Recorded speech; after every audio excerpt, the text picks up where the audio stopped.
అదరకొట్టే కారం రంగు రుచి ఆచి కారం పొడి. కాంగ్రెస్ వచ్చాకే వడ్ల ఉత్పత్తి పెరిగిందని గొప్పలు చెబుతున్నారని, కాళేశ్వరంతోనే రాష్ట్రంలో వరి సాగు పెరిగింది అన్నారు హరీష్ రావు. మల్లన్న సాగర్, రంగనాయక సాగర్, అనంతగిరి కింద పండే పంటలు కాళేశ్వరం నీళ్లవి కాదా అని ప్రశ్నించారు. కాళేశ్వరం లేకుండానే ఈ రాష్ట్రమట ధాన్యం ఉత్పత్తిలో దేశంలో నంబర్ 1 చేసినట్టు నువ్వు చేసినావు. నువ్వు రాకముందే 2022-23 ఇది అఫీషియల్ డాటా. 2022-23లోనే 258 లక్షల మెట్రిక్ టన్నుల ధాన్యం ఉత్పత్తి చేసి దేశంలో తెలంగాణను నంబర్ 1గా నిలిపిందే కేసీఆర్ ప్రభుత్వం ఇన్ ద ఇయర్ 2022-23. ఇప్పుడు మల్లన్న సాగర్ కింద పండే పంట కాళేశ్వరం కాదా?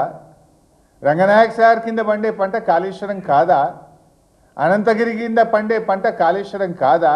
గత 2 సంవత్సరాలుగా వర్షాలు పడ్డాయి కనుక ఇటు ఎల్లంపల్లి అటు ఎస్ఆర్ఎస్పి నుంచే కాళేశ్వరం మోటార్లు ఆన్ చేసినాం, కాళేశ్వరం ద్వారా రిజర్వాయర్లు నింపినాం, కాళేశ్వరం ప్రాజెక్టు ద్వారా లక్షల ఎకరాలకు ప్రత్యక్షంగా పరోక్షంగా సాగునీరు అందించినాం. ఎందుకు ఆ చిల్లర మాటలు మాట్లాడతావు?